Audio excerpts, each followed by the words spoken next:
Ah, yes. If you're here listening to tonight's episode, everyone, we are exhuming the X-Files. That means the subliminal messaging that we have been doing over the past 27 shows has worked. We may or may not be subliminally telling you to kill that like and subscribe button right now, so you might as well just do it. My name is Matthew, he's Jeremy, Hey, everyone. and we're talking the third episode of Season 2, the 27th episode overall. I can't believe we've already done 27 episodes of the show. Blood. Okay, tee up Blood. What is this one all about?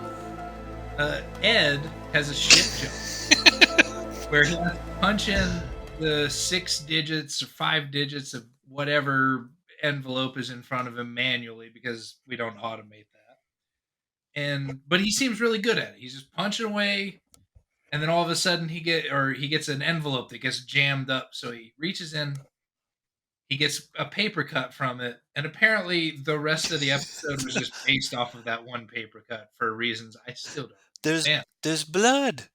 There was a little bit of blood. Little blood. His manager just comes over right at that point and says, "Hey, buddy, you got a little boo Yeah. there. Why don't you come over here?"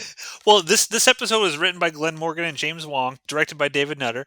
And Glenn Morgan, I don't know if it was Glenn Morgan or James Wong. One of them is scared of blood. They have a phobia about blood. It's like hepatophobia or phemia or something like that.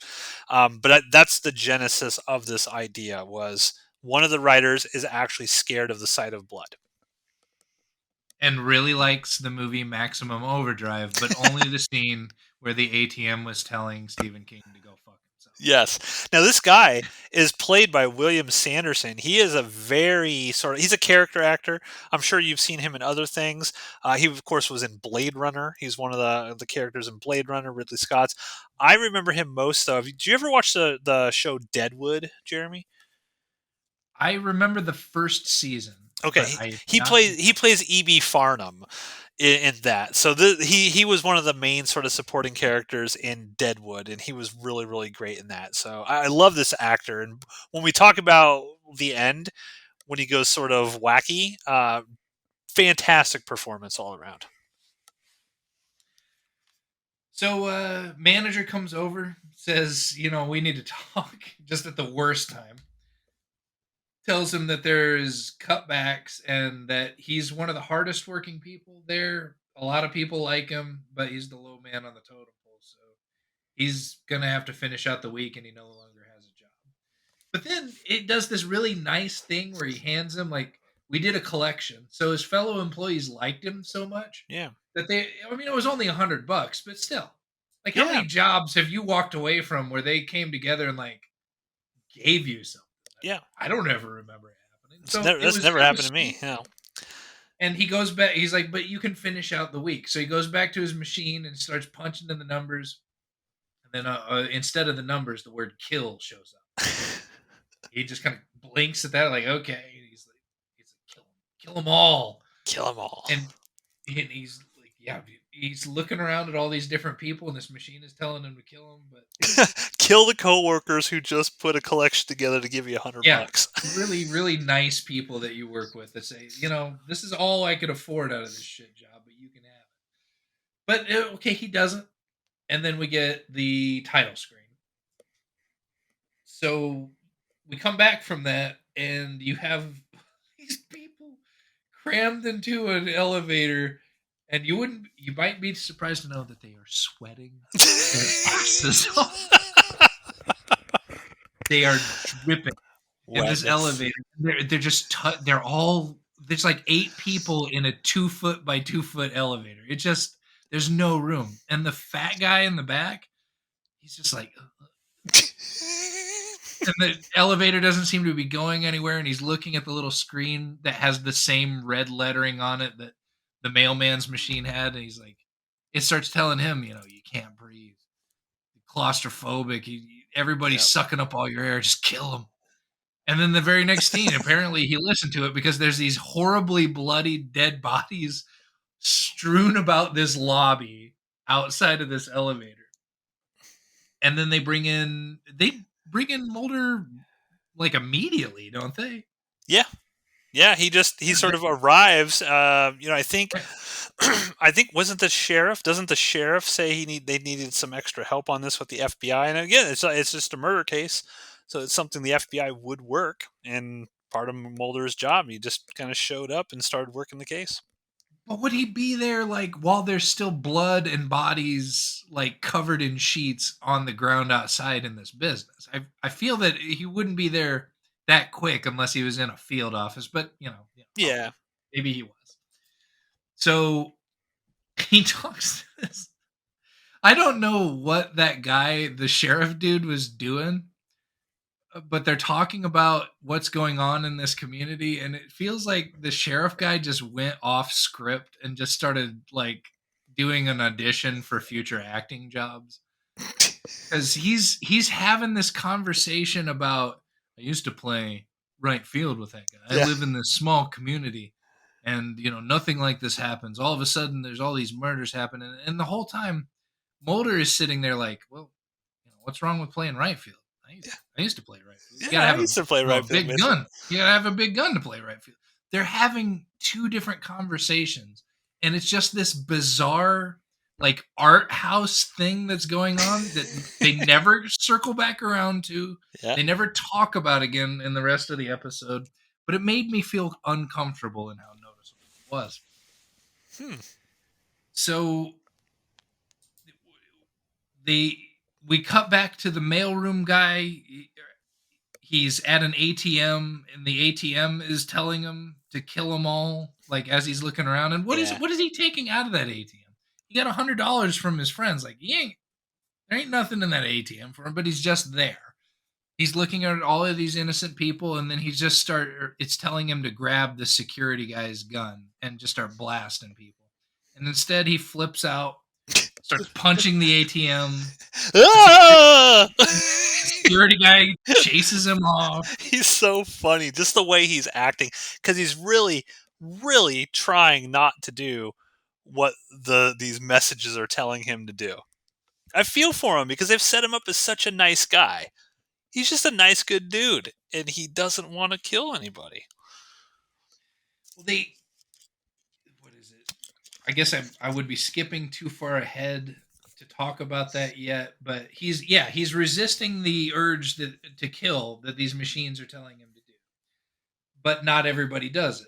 The very next scene, you get Rapey, the Volvo mechanic, telling this girl that shows up at midnight at his shop to Yeah, pick up her car, my thing is like there is like one light in this shop and and he's nothing like, else. "Come over here. Come stand over by me. I gotta discuss your car problems." I said, "Get over here." Like he It's takes weird. this weird domineering position, and it's clear that she feels like she's going to get raped.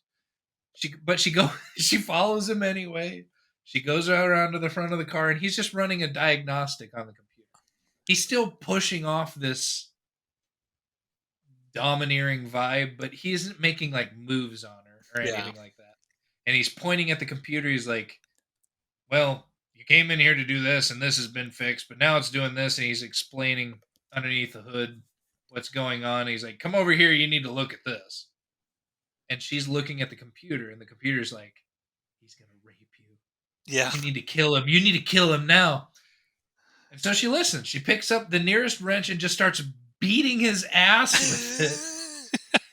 And then somehow, like in this, she grabs a fuel pump, like what you pump your gas with, the little nozzle, and just shoves it through his back and out his chest. Like she grows this superhuman strength to just pierce the guy. She gets blood all over her shoes. She leaves her car there, and then she just leaves. Like her Yeah. husband, I guess, was outside dropping her off or something.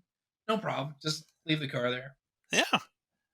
I mean, that's how it always goes down at these things, Jeremy. Like these women get superhuman strength and they take out their assaulters. That's how it works. I was fine with her I killing this think guy.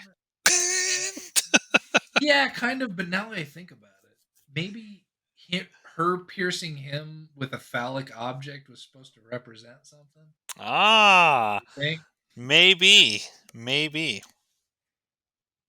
But okay, so there's an investigation because again, we find out that there's murders that are happening. These violent murders where people that would otherwise not do anything are just randomly killing people. And up until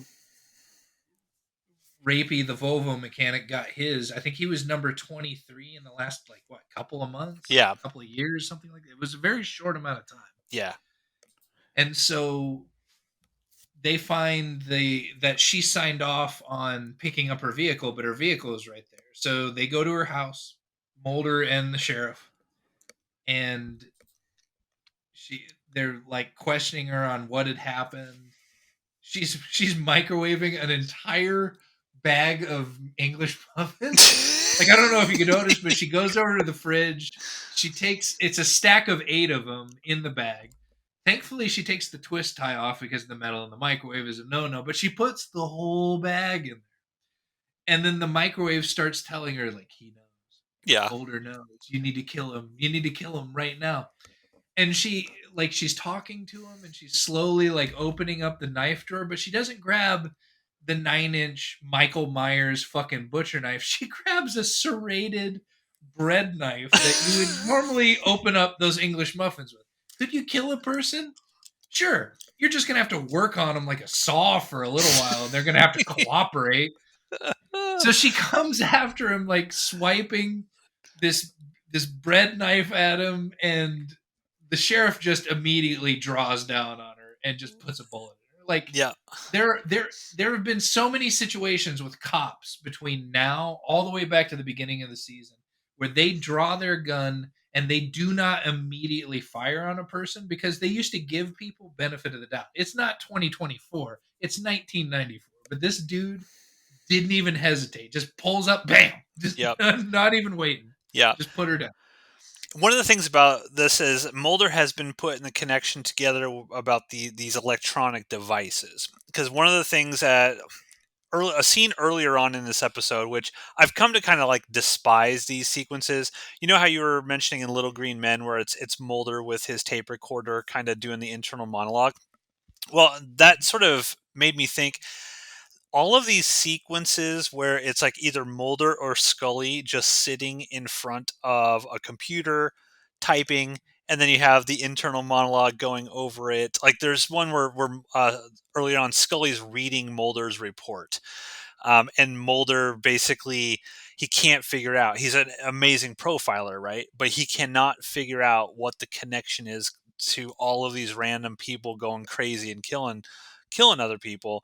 And that's kind of like the say you sort of get that internal monologue with Mulder as you know it sort of walks through that.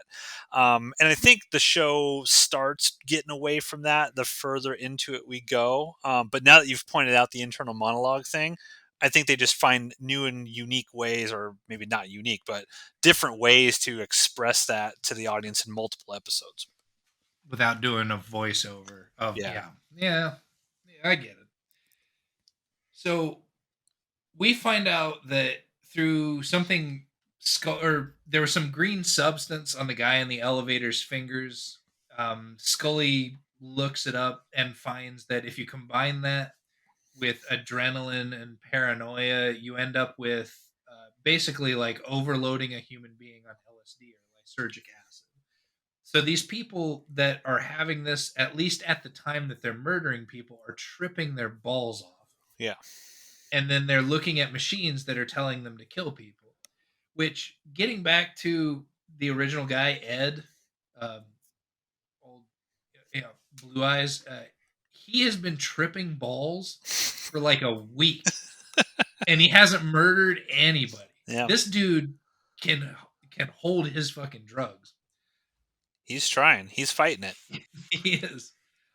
So what was it? He's in a store at some point and he looks at a it was kind of a cool scene where he's looking at this wall of 9 televisions and they go from whatever commercial they were playing to fuzz and then to scenes of violence. It's just that they didn't do a great job of that piece because let me compare it to what was it The Fifth Element, when old girl had discovered war on the computer for the first time and you end up getting all of these mini flashes of what war was and how poorly humans had treated each other, and it completely destroyed her psyche. But you got a bunch of flashes of it. They did that in this scene, but it was just the same 4 scenes over and over again. There's Yeah. Rodney King getting his ass whooped. The Bronco from OJ. There was a chemical plant factory in Texas that went up, and I don't even remember what the Waco. fourth one was. There was some Waco Waco. stuff in there. Yeah. Okay, and it was just those 4 scenes or 5 scenes over and over and over again, and it was in the same order every time. It was like somebody really didn't do their work Yeah. on that scene. It felt a little low effort. Like, I'm just going to put together the bare minimum thing here and roll with it. So immediately after that scene, Mulder is jogging around this town in his sweaty Arecibo shirt. Same shirt, same same sweat stains from his neckline down to his belly button and in his armpits. He just happens to be jogging around, and he sees this dude on the back of a truck, like get this dustpan full of shit, and he's just like tossing some probably poop from the top of this thing into like the grass at the side of the road. He's like a city worker or a state worker or something. And he goes over and like looks at what the guy was spreading around him. There's all these like this piles of dead flies. And the dude doesn't even hesitate. He just starts wiggling his fingers around in it, picking up this dead flies and stuff. He picks up a few, and then he goes to the lone gunman. Lone horseman? Lone gunman, yeah. The lone gunman, who are but he doesn't bring Scully with him, so they immediately express their dislike of him not bringing pretty women. Well, just Frohickey. Frohickey's the pervert. He's the one that he literally says Scully's tasty. He says, quote, "She's tasty." Doesn't he respond as like, "You give perverts a bad name"? Yes. Yeah. It's just Frohickey, that's his whole thing, is like he wants. Is it later on in this episode, or is it this scene or something where Mulder needs something? He's like, "Hey, can I get Scully's number? These night vision, yeah. Can I get these night vision goggles that you're bragging about to me?" He's like, "Yeah, I'll give them to you for Scully's number." Next scene, he's just sitting on a hill with these. Poor Scully. Well, he mentioned something initially when Frohickey asks where Scully's at. And Mulder makes some sort of deadpan. Well, she didn't think that she could trust herself around you, or she was going to throw herself on you or something if she was around. Good, clean fun. Good, clean, sexual harassment humor. But they come to the conclusion that these flies are nuke flies, that there's some sort of bug infestation that's fucking with the local crop, and they're using these irradiated bugs to breed out their ability to breed. It's a program that doesn't work incredibly well, but it does sterilize small portions of populations. So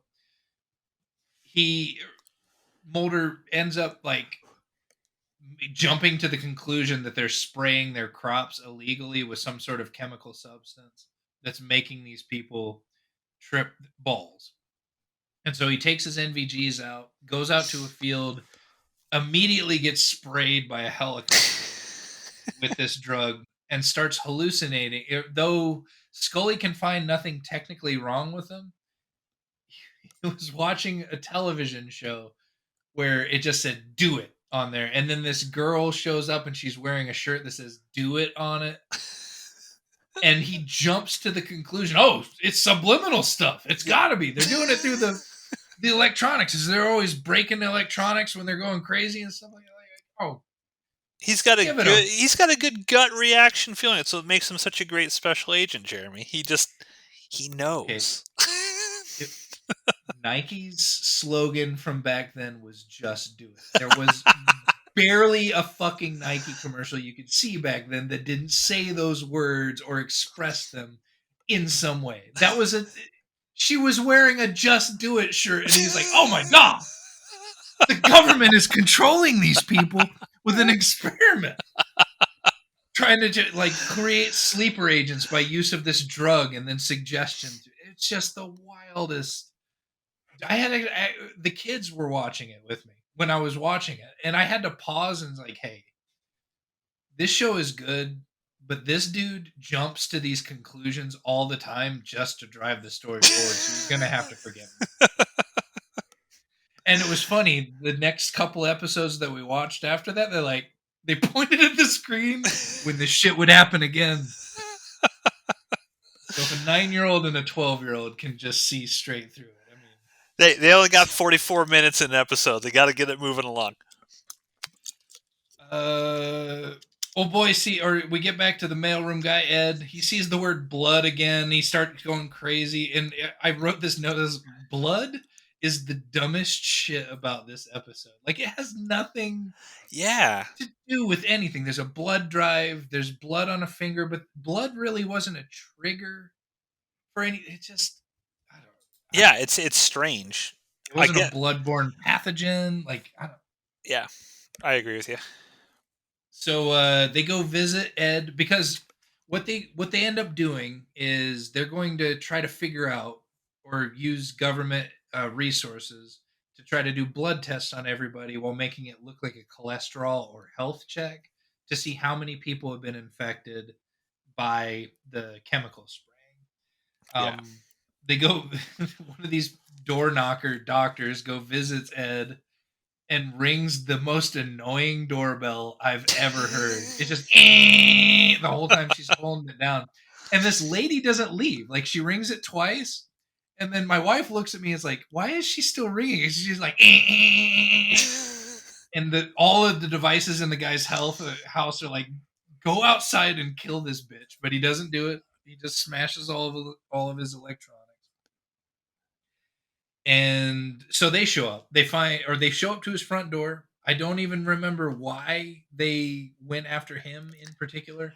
Well, Mulder again jumps to this like conclusion that blood is his phobia, and that's sort of what he's been seeing. And he's sort of like, there's empty rifle case signals and stuff, and I don't even remember how Mulder jumps to that conclusion, but that's what I kind of remember.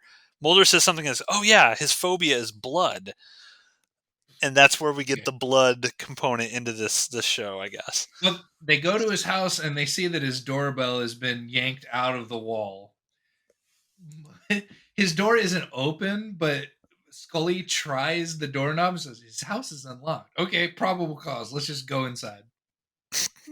They see all of these smashed electronics and an empty rifle case, so they start freaking out. Like, okay, this guy's been triggered. This guy's been activated. He's gonna go. The last thing that he was watching or paying attention to was at the county hospital. They're doing all of these checks for people, so he's gonna go down there with his rifle, start gunning people down. They go and wait for him at the hospital because he gets on the bus, on his local bus, and just starts treating the bus driver like absolute shit, just screaming at him. Then he gets on the bus, and they make it like a block away, and he's like, "Let me off the fucking bus!" He just starts going ape shit. Ape shit. My note is, dude starts screaming like a maniac on the bus. but the acting of it is actually really good. The way that he's just freaking out is like, man, he went for it. William Sanderson went for it in this episode. He did. And then, so they set up an ambush at the hospital. They're waiting for the bus to arrive. They make sure that all of the uniforms are out of sight. This is a scene where we get to see Scully and Mulder pull their pieces and hide behind a brick wall. Scully already has her piece out as Mulder is pulling his out. So she's always ready. She's always ready to gun a dude down. Bus stops, nobody gets off. But he told they go ask the bus driver. He's like, "Oh yeah, that guy," or they show him a picture. "Yeah, that guy was on the bus. He made me fucking pull over by the college." And they don't immediately like go, "Oh no, he's at the college." Like, that was my first reaction, but it didn't click for them immediately, and it must be the world that we live in now. Yeah. So they take just 2 cop cars. They go to a blood drive that's down at the college. He's in a bell tower with his rifle, and he just starts shooting the concession stand. Like, I don't know. It implied that the very first shot he took was was at a dude that was behind the driver's or the steering wheel of a vehicle. Yeah. But then everything else, he's just taking shots and like orange juice containers are exploding, and I'm like, no, not the coffee. Yeah, they don't really show him killing anybody. I mean, he's going nuts, shooting all over the place, but they pull back on actually showing him killing people. And he gets a lot of rounds off before Mulder is able to take 40 flights of stairs and then wrestle with him for a little bit. Strangely not sweaty, running up Yeah, 40 right. flights of Right. stairs. Now he was just jogging outside in a t-shirt with no. What was this shirt? Maybe I don't know. But he convinces the guy to kind of give himself up, but he doesn't really do it. They struggle for the gun. He ends up dragging him out of there, and then we get this scene. Okay, we get this scene where Mulder gets a text message, and it tells it. It's basically like the government conspiracy that he was talking about that was getting people to kill each other through their electronics, Yeah. teasing him that we're not here anymore. The job's done, mission over, whatever, and then or as a message on his cell phone. Yeah, it says all done and then it goes bye bye. It was so stupid. Yeah. That was so stupid. Well, that was I actually had this question on my notes to ask you sort of what you thought that meant because when I kind of watched it, I was like, "Oh, is this sort of confirming that this was all an intentional sort of thing that because it kind of mentioned that the irradiated flies didn't work so they started spraying the shit out of all these crops and they were doing some weird shit with the dude who was doing it was like, oh yeah, the spraying is fine, it's not bad, the roundup on everybody is totally fine. And then someone's like, well, did you test it? Well, we didn't really test it, sort of thing. So the episode seemed to set up that this was kind of like sheer stupidity, almost like they created something that they didn't realize was going to have this effect when it started getting in, this forever chemical started getting into people. But the very end of this seems to imply actually there's some sort of consciousness behind this, like they're actually directing it, they want these people to do these things, and now they're telling Mulder, kind of like twisting the knife in him a little bit, like, haha, yeah, we're all done now. You ain't gonna see any of this happen, but sort of thing. So how did you interpret that sort of finale? Did you think that this was something that the government was intentionally doing and then that's they're telling Mulder that? Or do you think this is just in Mulder's head again as part of the weird, roundup sort of shit that's in him? I think it's either or. It could be due to wishful thinking, or it could be because there are elements going all the way back to Deep Throat that are purposefully screwing with Mulder to keep him back on his heels constantly. So, like the cigarette smoking man doesn't seem to be seems to be interested in just stringing him along, keeping him looking one way while they're doing some other thing. And so using that opportunity to tease him like that to keep him strung along, it might have been intentional or it could have just been a hallucination like everything else. It was Yeah. ambiguous and I think it was purposefully left that way. Okay, so what did you think overall of Blood? It was a good episode with a really stupid title, I think. I Yeah. enjoyed it. I enjoyed Ed throughout the whole of it. Props to him for spending a week tripping balls and not killing anybody, except for an orange juice container at the very end. Like, you did it, bud. You held it. You held strong. All it took was some lady thinking she was gonna get raped by a guy and a little bit of computer suggestion. She beat his ass to death Yeah. with a bench. So, but I enjoyed it. I think it was good. I think it's definitely worth a watch. Yeah. I like this one. I didn't love this one. I thought, in the grand scope of X Files episodes, I don't think this is going to be in my top five, a favorite of the season by any means. But I liked a lot of the ideas in this. the sort of like the technology stuff and the spraying of chemicals on people and whatnot. I thought it was a cool concept. I don't think it was necessarily executed as well as it could have been. Um, but generally speaking, I think they could have went harder with it, honestly, a lot harder. Like I would have loved to actually see what these people are doing. Like we see the aftermaths of a lot of this stuff. We do see the woman killed a guy in the car sort of port area, but I feel like I needed more visceral violence. That this stuff is really making people go nuts and crazy, and I kind of wanted to see that more than what I actually got here. But overall, yeah, I thought it was all right. Didn't hate it by any means. I think it's worth a watch. I mean, if you're going through the season like we are, I mean, this is going to be a perfectly fine episode for you. A few tidbits that I got here. This is the second appearance in the series of the Lone Gunman. They were originally only intended to appear in the season one episode EBE, but they proved so popular on internet forums that they were revived for this episode.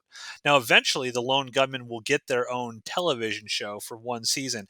Just out of curiosity, do you remember anything from the Lone Gunman TV show? I don't think I ever watched an episode of I it. don't think I did either. That might be an interesting thing to do at some point down the line. Is just kind of like check out the Lone. I don't know when it shows up in the X Files sort of seasons, like between 4 and 5 or 5 and 6 or something. And I have no idea if it even ties in, like continuity wise, or if Mulder and Scully even pop up in that show or anything. Be interesting to revisit that at some point down the line.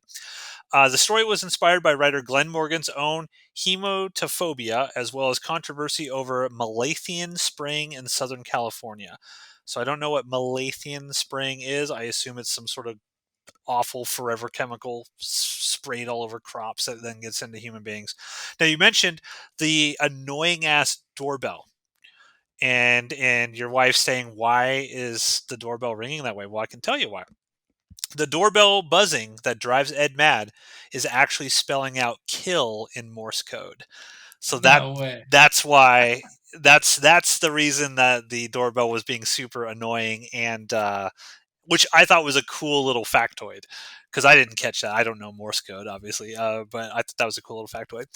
Now, Ashlyn Gear, the actress portraying Bonnie McRoberts, was one of the few adult film actresses to land regular roles on a U.S. network TV series while maintaining a porn career.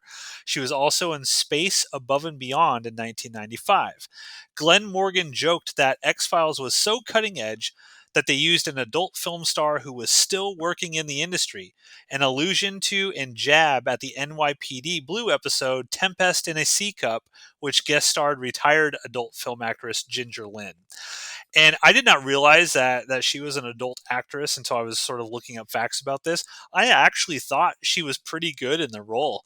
Like I was like, oh, it's a pretty decent actress. She's kind of pulling this off. Trying to looking scared that this guy might, take advantage of her and whatnot, and sort of going crazy trying to kill Mulder. I thought she did really well. Turns out an adult film actress named Ashlyn Gear was in that role. And then Morgan and Wong based the episode's climax on the University of Texas tower shooting in 1966, perpetrated by Charles Whitman. However, in the real life event, Whitman killed 16 people, and that was a big thing. A lot of people look at school shootings here in the United States, which is obviously a horrible thing that continues to occur.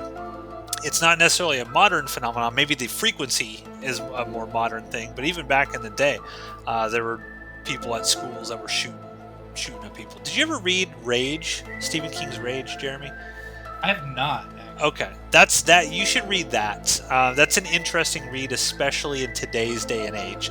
Kind of looking at it through today's eyes, it's kind of like, wow, Stephen King was kind of ahead of the curve on a lot of stuff that's going on today. But so yeah, that is our review.